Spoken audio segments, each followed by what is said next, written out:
حضرت نوح جبرائیل 5 تا میخ آورد به اسماء خمسه طیبه که به اطراف سفینه بکوبه که برای امن سفینه باشه.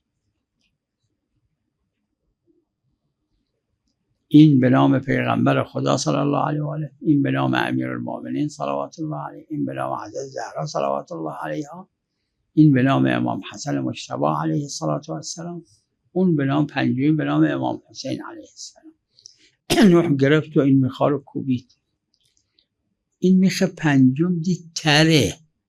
والخامس کان بهی نداوه، میخا خشک بود، این میخ پنجم تر بود. حضرت نوح پرسید از جبرائیل که این چرا تره؟ جبرائیل گفت که میگه مفصله، ببینید حاصلشون. جبرائیل گفت این تری مال تری خون امام حسین علیه السلام.